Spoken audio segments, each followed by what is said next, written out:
first of all, thanks for letting me do this, man. Yeah, thanks for coming. This is exciting. Yeah, this is a really nice pad you have, and seems like you're doing really well. So I can't complain. Things are good. yeah.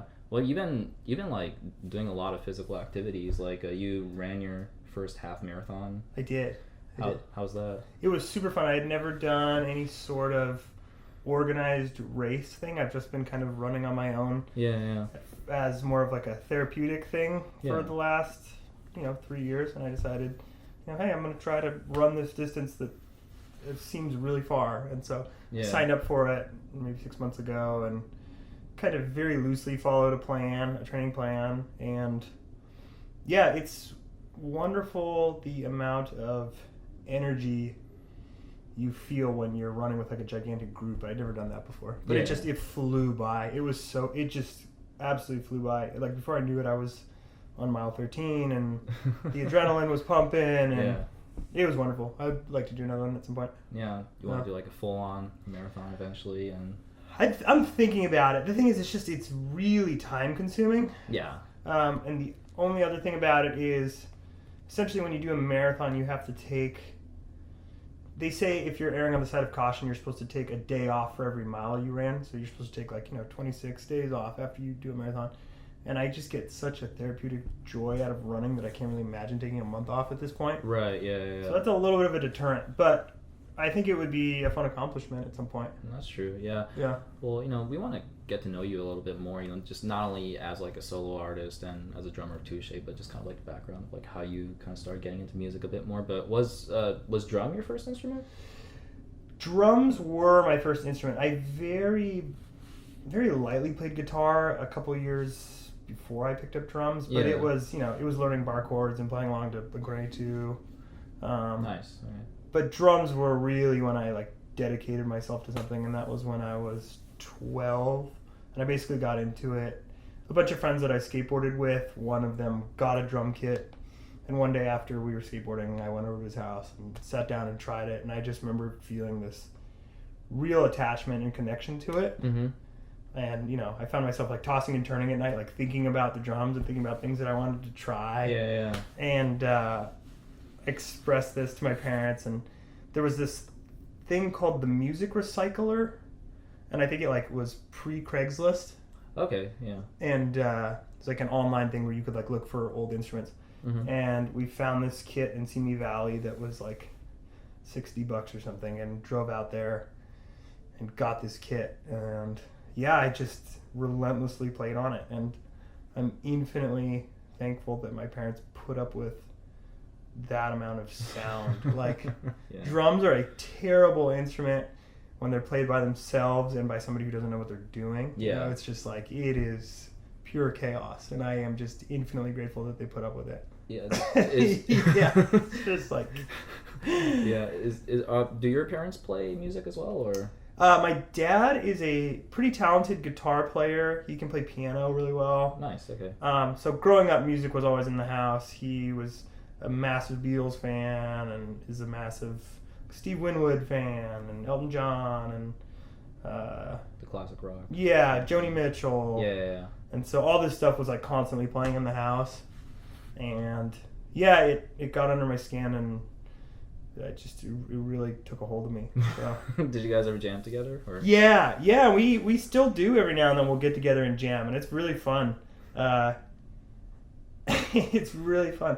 And in his older age, mm-hmm. he has hearing assistance at this point. So he says things sound really different to him. Yeah. And I'm always just so curious how music and sound sounds to him at this point. And but we'll get together, and he writes songs, and I'll lay down drum tracks for him, and it's fun. It's fun to collaborate as adults. Yeah, I can see that. New insight, and plus maybe you guys could start a project together. Yeah, exactly. Yeah, it's something I've really enjoyed as I've gotten older. Mm-hmm. Yeah. But in terms of growing up, were you born in this area, Westchester? Or so I was born in between Culver City and Venice. There's an area called Mar Vista. Oh, okay. And so I grew up there. Oh, that's why the Warm Thoughts album is called. Yeah, called Mar Vista. Okay. Yeah, named after the area I grew up. And it's small. It's like a small neighborhood, you know? Yeah. And growing up, there wasn't really anything there. Mm-hmm. It was like, you know, there was a Mitsuwa, which I loved going to. And there was like an old bowling alley that had this great diner attached to it. Mitsuwa's great, yeah. Yeah, I fucking love Mitsuwa. And in the last 5 years, it's really started to change, and you know, it's really started to get fancy, and they got rid of they turned the bowling alley into this like clubby bowling alley thing, and they got rid of the diner. And, okay. you know, and it's frustrated me to watch it change and see it become like unaffordable and nice. Yeah. You know, all the nostalgia is gone. Yeah, you know, and I have a little bit of spite, but you know, it's kind of the nature of these big cities. They're just getting bigger and fancier, and people are getting priced out. And yeah, I mean, yeah. It's the nature of all things. Yeah. Yeah. Before Warm Thoughts, like, was it like created just like while you were in Touche? Mm-hmm. So essentially, what happened was, going back to high school is kind of when I first got into playing around with like Pro Tools and playing around with like recording software. Yeah. And it's always been something that's piqued my interest, just the ability to sit down and record something and then layer something on top of it and layer something on top of it and constructing a song in that way. Yeah. And so a couple of years into Touche, I really just had this overwhelming desire to make songs and explore like singing on them and really just piecing them all together. Yeah. And so in between tours, I would come home and just try things out. Just, you know, the craziest shit. I'd build like contact microphones and like put them on like little kalimba, like thumb pianos and, you know, try shit with drum machines and try singing over it. And it was fun. It's a very fun process to just free yourself and just give yourself the permission to do whatever you want sonically. Yeah. And so through that, I started to explore song making and find comfort in doing that, and that's essentially how it started. Yeah, home recording is like very therapeutic. Absolutely. Yeah. You find that when with your stuff, it's you just get it out there, you know, like whatever you feel like it. But it was called Dad Punchers before, right? It was. And so the story of Dad Punchers was I came up with that band name when I was 16.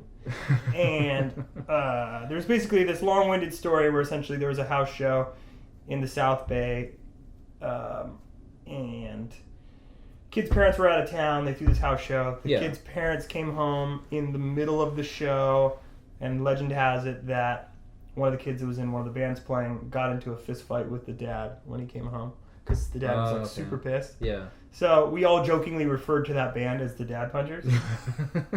And so, like, you know, when I was 16, I thought it was like the funniest shit ever. And that before I had ever like written a song, I was like, yes, one day I'm gonna make a band called Dad Punchers, and it's gonna be super fun. And then, you know, by the time my early 20s rolled around, I was like, oh yeah, the joke is done for me. I just am ready to not call it that anymore. Yeah, my parents didn't like the name, and you know. And a funny story, my dad at one point, I have a great relationship with my dad. I'm very appreciative of him. Yeah. At one point, he was really into like building stuff, woodworking, and during a table saw project, he cut off the tip of his finger. Shit. And I had to take him to the hospital. And he was on a lot of drugs to sedate him during this process. Yeah. And one of the questions he asked me while he was super heavily sedated was, why is the band called Dad Punchers? Oh, wow. Yeah, he was like, that was one of the questions that came. He's like, I don't understand. And I was like, it's not you. I was like, yeah, I'm over this shit. I'm just going to change the name. That must have been like, I don't know, kind of like an awkward moment. Huh? Like, just knowing that, like, especially while he's on drugs and shit, just be like, why did you call it Dad Puncher? It was funny. It was really hilarious. Yeah. And, it was just, it came with the growth and the change. And, and it was also, simultaneously, that band Dads was really active. Okay. And I came buds with them, and, you know, we did tours together, and it was just like, I'm over this. Yeah, and you just ended up with Warm Thoughts? Yeah, and that came from a Smokey Robinson album. Yeah, okay, yeah. I was doing some Google search on Warm Thoughts, and that's the first thing that came Okay, good, so you found it. You know, it's that album cover, and he's just, like, outside in the snow, just standing there. I, for some reason, was just really moved by that. Yeah. And I was just like, yeah, that's going to be it. That's going to be it, you know? And, yeah, trying to come up with a band name was really hard because band names are weird and dumb. Like, when you think about prominent rock bands, they all have, like, really bad band names. Like Red Hot Chili Peppers, it's like a terrible band name. It's a terrible band Foo Fighters, not a good band name. Like, I don't know. What's in a band? So it was a whole journey, but it turned out okay. Yeah, I mean, not every band, like, knows that they're going to be successful. They're just kind of like, oh, fuck it, we'll just go with this. And then, like, they just progress with that, right? Yeah, exactly. Yeah, I mean... But you haven't really thought about going as, like, you know, hi, I'm Elliot, and just start playing, like, you know. I've thought about it. I think I'm really self-conscious about that. Okay. I think, like, doing, like, the solo thing, like, hi, this is me. I'm not good at, like, selling myself or, like, this is me and I'm this thing, you know? It's like, I kind of like having this barrier of, like, a band name. You know, it's like, it's this thing. Yeah.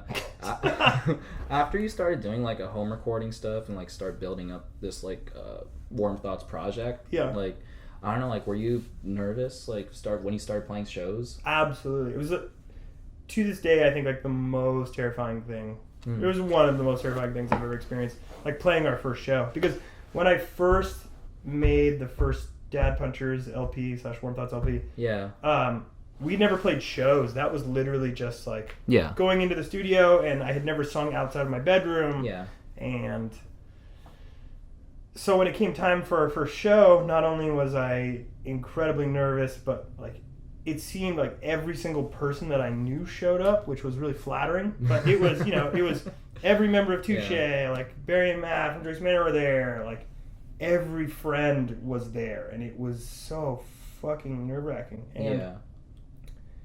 And, like, you know, 3 minutes into the set, it was a house show, and 3 minutes into the set, while playing, I accidentally, like, just slammed my headstock into one of the cymbals, and I was, like, knocked so violently out of tune.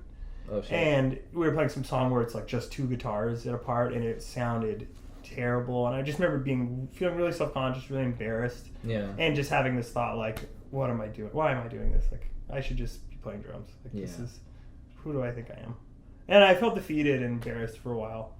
And every now and then I still find myself slipping into that mentality. But it's, you know, I'm getting better at watching that pass by and not feeding into that thought.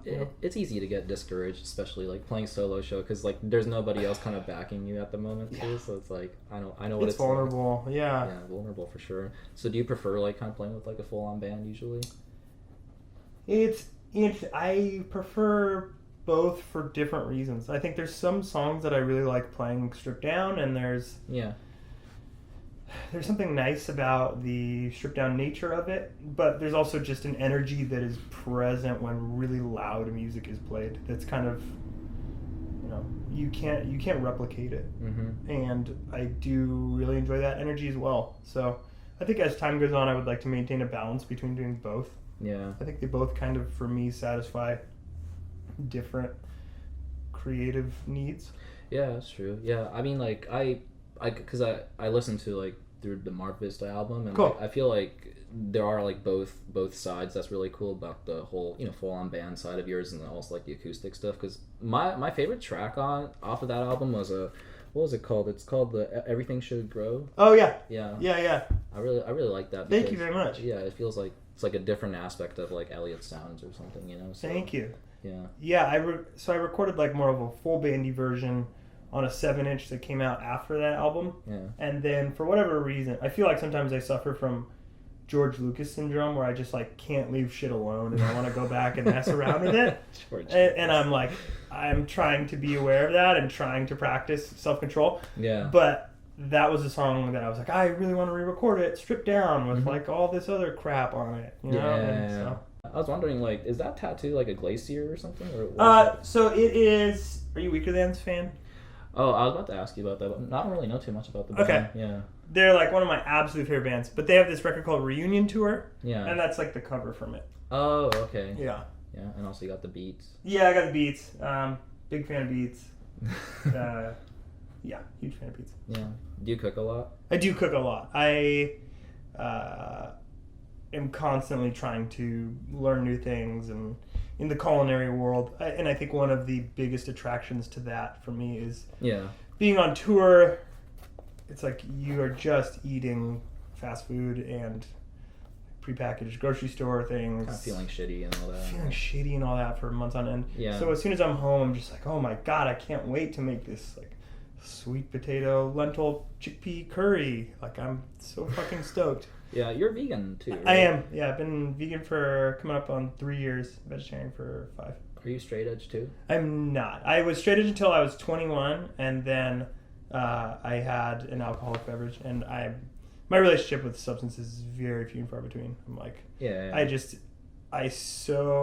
anytime I like drink, I find like I sleep really poorly, and I like so love sleeping. Yeah. That it's just like it's so few and far between for me to get wild. Yeah. But. Yeah, I mean, yeah. I asked that because like vegan and that they go hand in hand. Yeah, so, a lot of people they got their XVX. Not me, but I respect all walks of life. Yeah. But things in moderation and. Yeah, I think of course. Yeah. You don't want to drink too much and go to sleep and like feel just waking up feeling crappy and not progress at all the next morning or whatever. Like, yeah. And I've had like a couple tours where, and I think that's also a weird thing. It's like there's no other occupation or like profession in the world where you just have unlimited access to alcohol all the time. It's like it's dangerous. It's dangerous. Like just like here's unlimited beer in your room, like for you to play the show, and it's that just like harbors a environment that is really easy to turn bad. So like I had when I like first started drinking, there was like an acclimation period where I was like, oh, it turns out like if you drink a lot you're gonna feel like shit, and just because all this stuff is here doesn't mean you need to take advantage of it. And and there's like addiction in my family, so it's like something also I'm really mindful of. Of course. So yeah, that's been a learning process, but it's all good. Yeah, I feel like environment affects the person a lot, and especially like because for me, like before I play a show or something, like I'm kind of scared to like drink a beer or like smoke weed or anything. Absolutely. Because I feel like that's gonna like I messed up or whatever. That's just like the conscious mind I have. But absolutely. But especially if like you say like a band gets provided by so much alcohol, like if they drink so much on tour, then they might get so used to it that like I feel like that's pretty dangerous, Like, like I definitely have had friends. I've had conversations with them, and they're like, "Yeah, I haven't played a show sober in years." It's like, whoa, I cannot imagine that.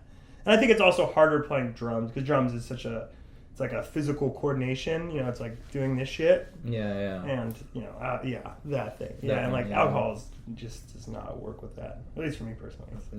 I can't do it. I mean, playing a show smashed must be like really interesting. I mean, some people can do it, Yeah. Power to, and I understand the lubricant purpose that it provides, especially when you're doing this thing that's really vulnerable and you're like bearing your soul to people. And I understand needing to have some sort of thing to loosen that up. And and I suffer from pretty severe performance anxiety a lot of the time. Yeah. And I've found ways to kind of overcome it, whether it's like sitting down and meditating and doing like breathing exercises before we play, or just like going on a little jog or jump roping, just kind of discharging some of that anxious and nervous energy.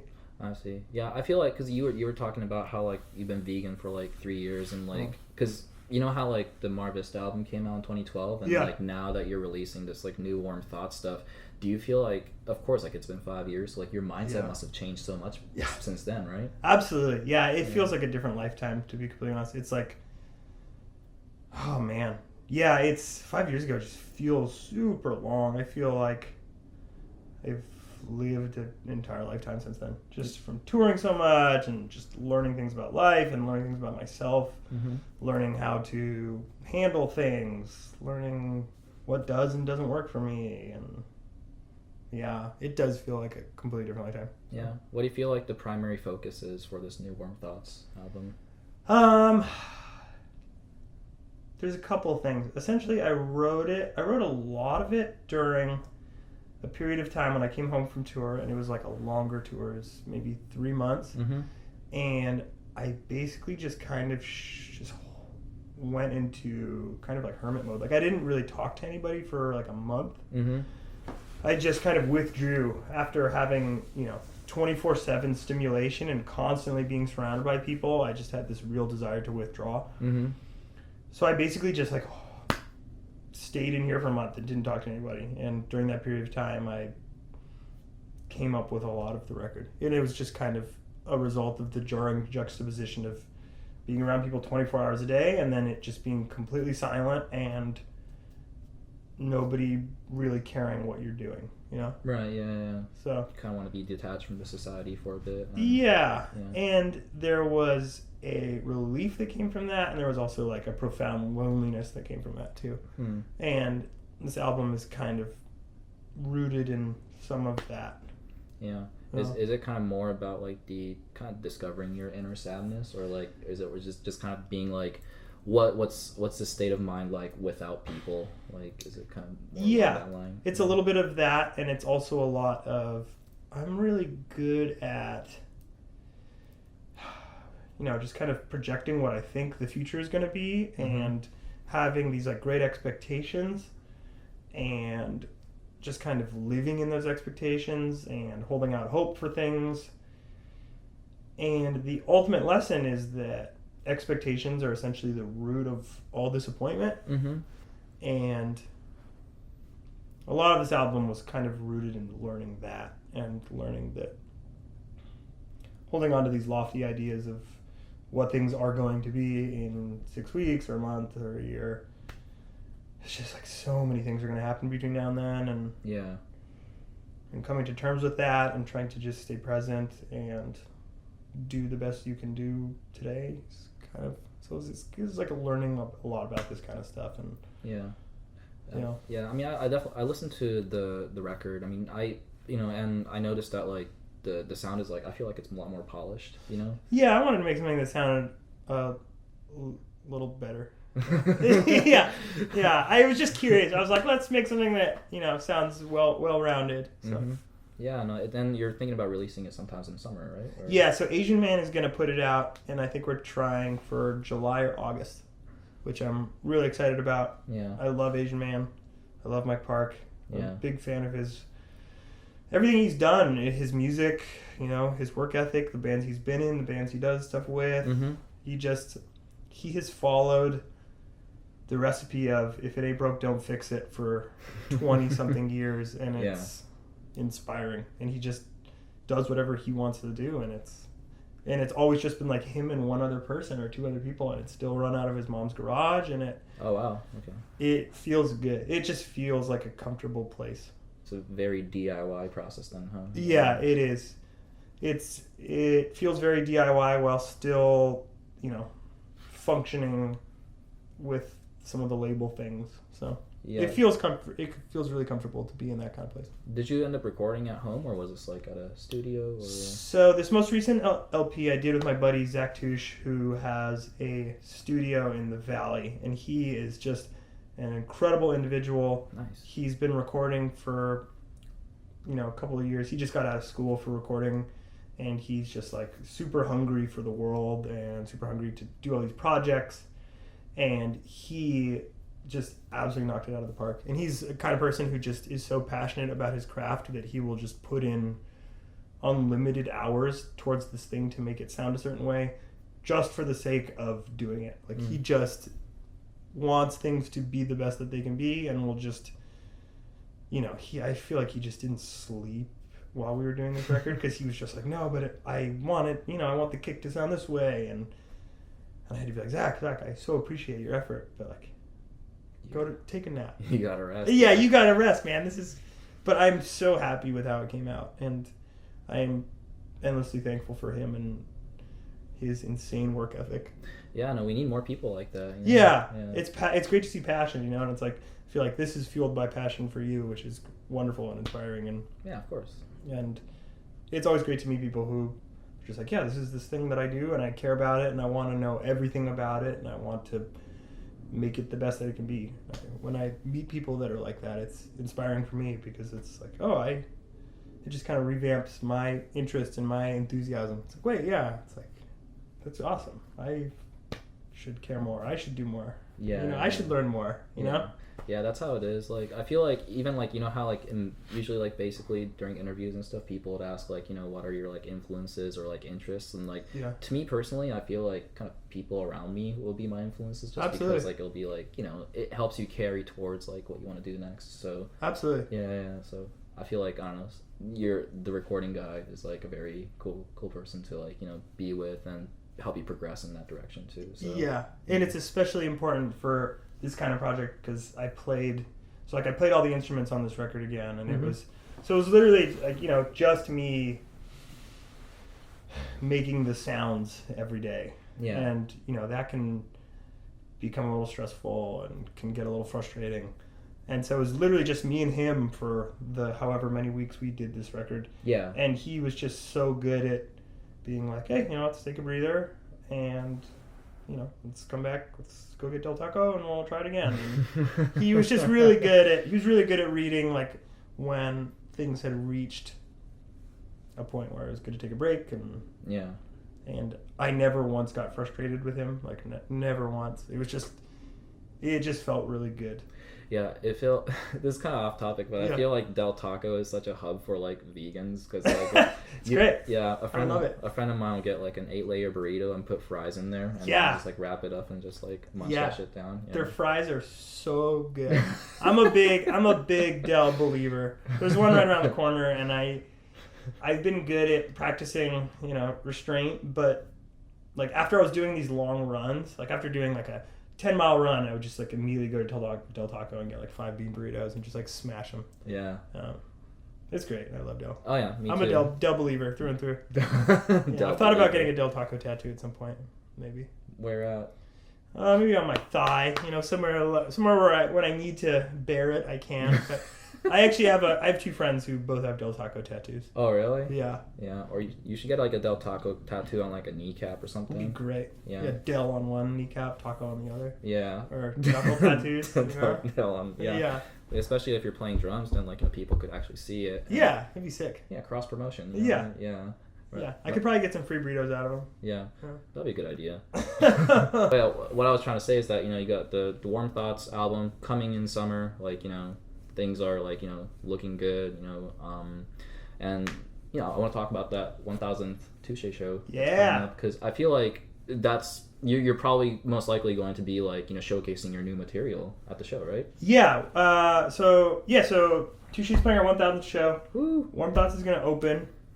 For the Warm Thoughts set, we're learning, 2 or 3 new songs that we'll probably play, which is exciting. Yeah. Because I've just been jonesing to play new songs for a really long time. Yeah. And the Touche aspect of it is really exciting. We're going to record the live set, and I think we're planning on doing something with it.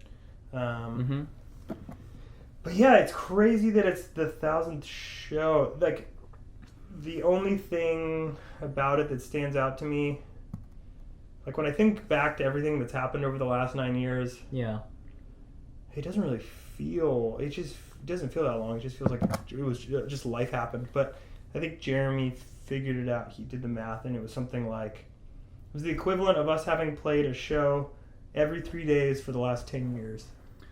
Oh, okay. So you guys been like counting ever since? Yeah, we've been counting since show. Jeremy has. He's been keeping a very precise list of every show we've ever played, where it was, the date of it.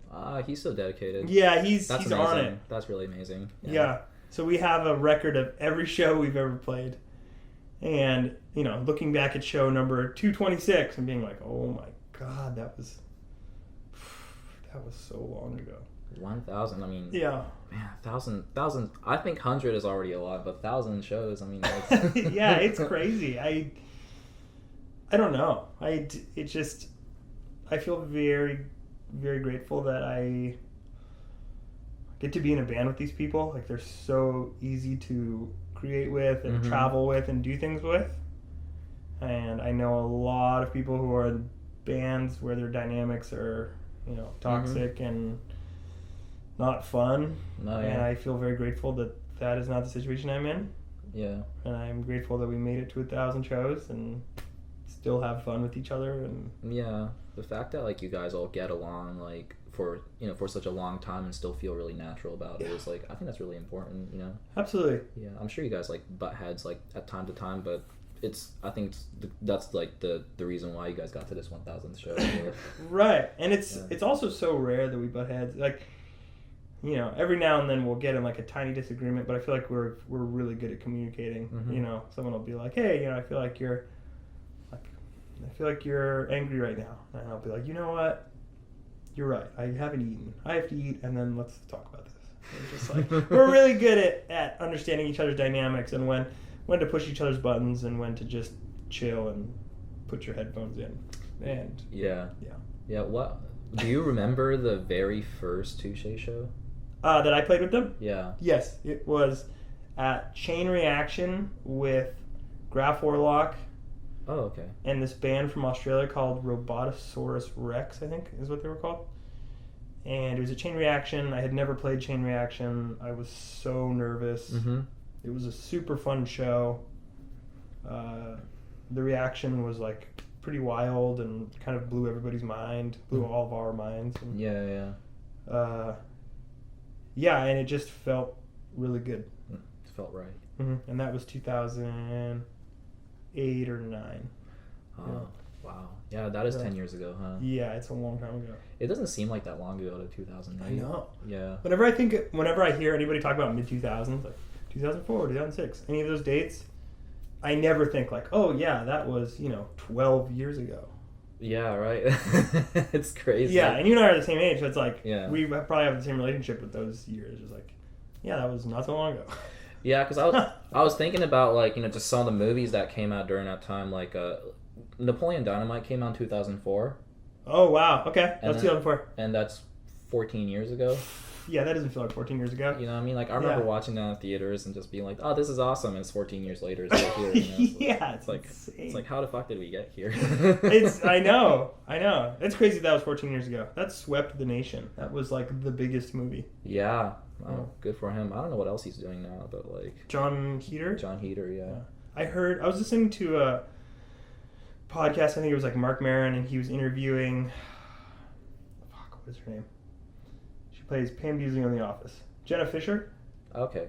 And she is good friends with John Heater, I think. And she was saying that he, after doing those movies, he like moved out of LA and like lives on a ranch with his family and is just kind of like outside of the film world. Oh, which sounds great. It sounds like he found peace. I'm happy for him. Yeah, definitely. Yeah. I don't think he wanted to be like forever associated as that Napoleon Dynamite guy. No. Yeah. That would be tough. That'd be a tough position to be in. But good for him. Yeah. I actually have this like question about your touring days with Touche. Yeah, of course. And because of course, like Touche now, like you guys are like prominent in terms of like touring a lot in the U.S. and also like going out of country and having a fan base and and having a really cool discography and all that. But especially like before, like you guys like were like a more established bands and like and stuff, like how did you guys balance out the tour life with like the real life? Like for example, like you know what I mean? Like for example, like did you have to like quit your part-time job often in order to like go out and like do things, or like what was the situation like that for you? Yeah, I mean the first 3 or 4 or 5 years were not easy. It was a lot of going on tour, and it was even hard for me because I dropped out of college to play in Touche. Or I didn't technically drop out. I put in a leave of absence, and I did not really have intent to go back because I just wanted to be playing music full time. Yeah.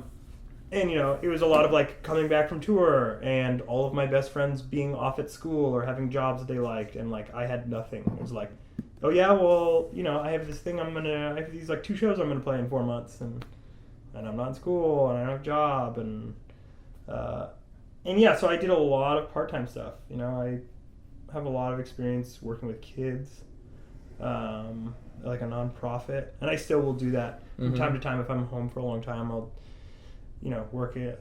We'll do stuff in this daycare with kids that are ages, it's like 4 weeks to 12 years, so it's like a super broad range. Yeah. And I have like an aquatics background, so I'll do like lifeguarding part-time at a nonprofit sometimes. Really? Okay. Yeah, and so I'm really thankful that I have this community that whenever I'm home, they're like, hey, if you want to come do stuff with us, we'd love to have you. And it's good to be able to have that system. Yeah.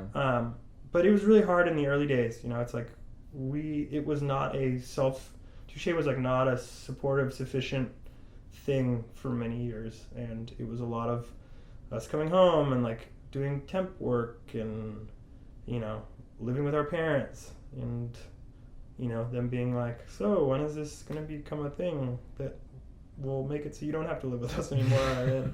Yeah. And yeah, it was really not easy and it was discouraging. And, eventually it started to become a bit more sustainable. Yeah. And I'm endlessly grateful for that, and it's still, I think a lot of it comes down to like what your like standard of living is. It's like I think all of us live very simply, and living simply in LA is, of course, is not cheap. But if you are just really simple about your life, it can be a little bit easier to get by. But this is still an insanely expensive place to live, and making ends meet can be hard.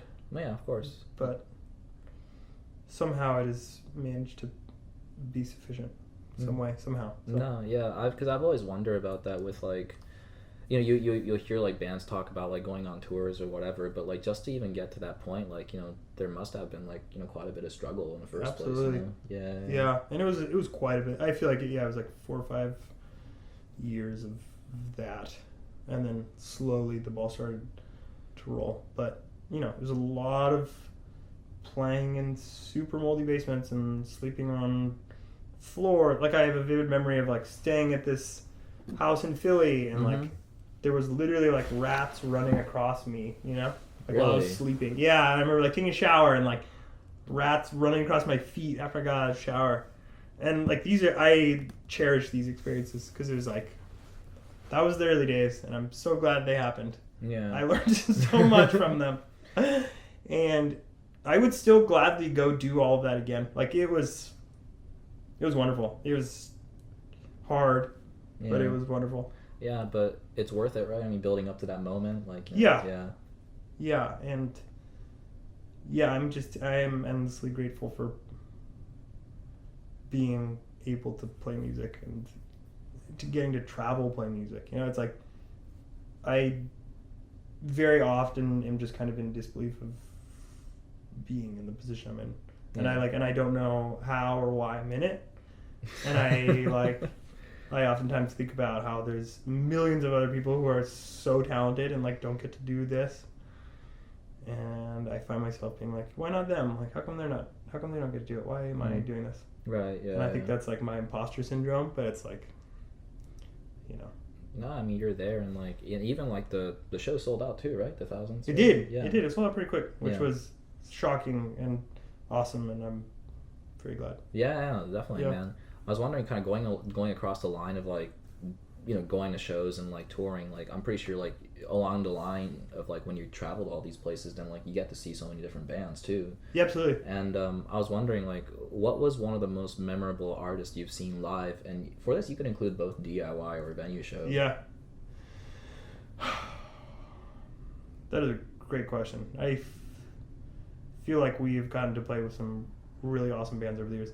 An experience that really stands out to me was we did a European tour with Converge in 2013, and we shared a bus with them. So we essentially were like living with them for a month.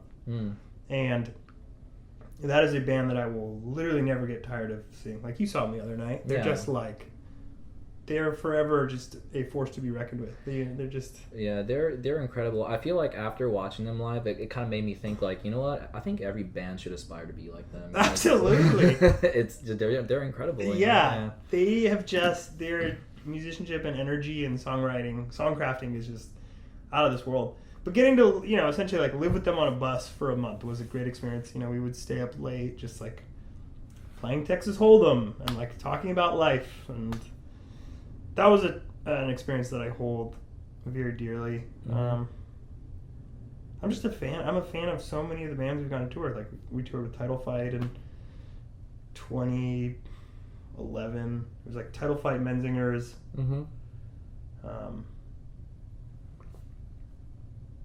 Yeah, there's just more than I can recall. It's been a wonderful experience getting to be surrounded by great people and great musicians. And yeah, especially like when you like tour with like these bands kind of early on, like during your Touche days, and kind of seeing where they're at now, like it's kind of cool, huh? Like yeah, absolutely. Like we've seen a lot of bands grow. You know, like we play like Joyce Manor is one of them. You know, like playing shows with them. You know, we played like their record release show for their first LP, and you know they've grown immensely, and seeing what they've done is great. And now they're huge. Yeah, and and like Title Fight, and you know, Turnover. Yeah. Oh, you guys toured with Turnover? We did. We did Australia with them in June. Oh, right on. And it was awesome. Yeah, it was really awesome. That is a great band. Yeah. Really great people. Yeah, I was addicted to their album for a little while. Peripheral Vision or the newer one? Peripheral Vision. Yeah, it's so good. I got absolutely hooked on it after we did that tour. I was like a surface level fan prior, and then after seeing them every night, I was just so hooked. Yeah. And they just are a really good live band too. They have just figured out how to sound perfect live. Yeah, I saw them with my brother at the Troubadour. Oh yeah. Mm-hmm. Yeah. Like in October or so. And yeah. They're really good, but just like their records are so catchy. And yeah. Like, it puts you in I guess trance is like a good way to put it. Absolutely. Yeah. So I think I pretty much asked like everything I wanted to ask, like for the show, but I have this like little last segment. Yeah. Called this, that, and I'm gonna be throwing you some short questions, and you can just answer it in like the best of your abilities. Cool. Yeah. So I mean, we could start off with something simple. Cats or dogs? Can't answer both, can I? Yeah, you don't have to. I mean, I grew up more with dogs. In recent years, I've really come to have an appreciation for cats. Okay. Yeah. Yeah. Actually, you know, this next question, like I was gonna like ask, but like you already kind of answered it in the tattoo, but I was gonna ask you favorite Weaker Thans album. Reconstruction Site. Hands down, it's like one of my favorite albums of all time. Okay. Yeah. I can just listen to it endless, and I will sometimes. I'll just put it on over and over and over, and I just never get sick of it. Yeah. What if Warm Thoughts go on tour with Weaker Thans? I would freak out. I don't know that. Yeah, I would freak out. Yeah, I think my brain would explode. Have you met them before? I met the bass player and John K. Sampson when they played FYF, whatever year that was. Touche played FYF the same year the Weaker Thans did. Yeah. And I was like hanging out in the back area, and I saw John K. Sampson and the bassist, and I talked to them, for maybe 5 to 10 minutes, and we talked about Winnipeg, where they're from, and I just told them the story of how Touche played in Winnipeg while this Stanley Cup finals were on, and how the entire time that we were playing our set, everybody's back was to us, and they were just watching hockey. Really? Yeah, and John K. Sampson was just like, oh yeah, that's like a terrible time to try to play a show in Winnipeg. And they were both awesome. They were very friendly, and it was just, I was freaking out inside. Oh, that's cool. You get to meet your heroes like that. Yeah. Yeah. All right. So, if you had a superpower, what would it be? Any? It'd probably be teleportation. When I'm on tour, very often I'll experience some degree of FOMO, like missing out on things that are happening at home, wishing I could be with family or friends or whoever, and just the ability to teleport back for like an hour would be wonderful. I would love that. Yeah, and all right, while you're on tour, it's like visit your friend's birthday party. Yeah. Like that, or like, Yeah, it's like, well, guys, I'm going to be out of time for Halloween again this year, But it's great. I can't complain. But yes, being able to teleport would be wonderful. Yeah. If you can hike anywhere in the world, where would you go? Ooh. Hearing you talk about the southernmost island of Japan today sounded wonderful. What's the island called? Yakushima? Yes. Yeah. I would love to do that. Yeah. I have a dream of someday maybe doing like the Pacific Crest Trail or the Appalachian Trail. You know, it takes like 4 months. So I don't know when I will have 4 months of my life to carve out to do that, but it's a dream. that long? Yeah, they're both 2,000 miles and some change. Holy shit. Yeah. So that's a dream, but who knows, someday. Yeah. Favorite Weezer song? Ooh. That's hard. I revisited Maladroit the other day. Don't you think that album is hella underrated? Or it is very underrated. And I know Keep Fishin' was like the single, but it's really good. Mm-hmm. I really like Keep Fishin'. Yeah. Slave is a good track too. Yeah. I love Across the Sea also. Across the Sea. That's a song I've dreamed about covering, but it's hard. It's like a difficult song to play. Yeah. And a lot of their songs are like kind of half step down too. Right? Yeah, they're tuned down, and a lot of the chord voicings are like a little bit out of my range. Mm-hmm. Yeah. Like some sevenths and stuff, and Across the Sea or Keep Fishing. Keep Fishing. Yeah. How do you feel about 311? Not a fan. Their music does not do anything for me. I appreciate how committed to doing their thing they are, though. It's like, it is a very unique sound. Like, it'll come on and be like, oh, this is absolutely 311. Yeah. Like, the snare sound is really weird. It's like really cranked. And, like the vocal effects. Yeah. Like, they're committed to doing that, and I appreciate that. It's not at all my thing. Yeah, this is just like an ongoing question. Yeah. I've never heard a 311 song and been like, yeah, that's kind of a jam. That's my shit. It's not quite my shit. Yeah. But respect anyway for doing their thing, I guess. Yeah. The last question is, you have so much like exciting things happening this year, but what else do you want to accomplish by the end of the year?